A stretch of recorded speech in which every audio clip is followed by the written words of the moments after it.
This microtalk is part of a mini-series on greenwashing. We encourage you to watch the entire mini-series on our blog. Thank you.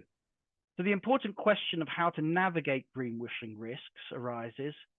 In our view, mitigating such risks requires an organization to develop robust practices with respect to both governance, disclosure, and due diligence. Firstly, in terms of governance, an organization should develop internal policies through the collaboration of management, compliance, external counsel, risk, and the sustainability and internal audit teams. These policies should provide clear guidance on potential greenwashing risks facing the organization and how such risks can be mitigated. The policies should also cover how management and the relevant teams should monitor and record relevant information to ensure that the organization's policies are followed.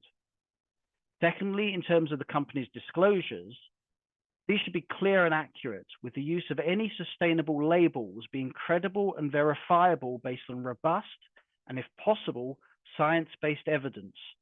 Sustainable claims should not overstate, and information should not be cherry-picked by a company. So negative or controversial practices should be fully disclosed to and enable investors to make an informed assessment of an organization and its products. Where sustainability claims are made by an organization and they rely on sustainability plans and forward-looking projections, then to the extent possible, disclaimers, risk factors, and other qualifications should be used to ensure investors properly understand the risks.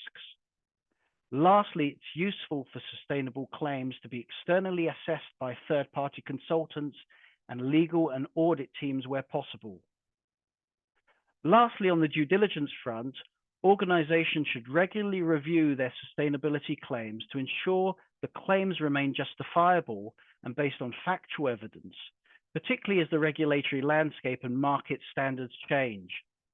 The organization should review the achievability of future claims too, and ensure appropriate and timely disclosure is made of any claims that cannot be met. And they should follow market standards for transactional due diligence, considering both the sustainability profile of the relevant product being offered and of the company and its group as a whole. The organization should consider the impact of the transaction on the organization's reputation, how the transaction will fit in with the organization's sustainability profile and industry, and whether the transaction is aligned with the organization's relevant policies and procedures. To put it another way, is it the right time to execute the transaction at hand for the company? So that brings us to the end of this micro talk.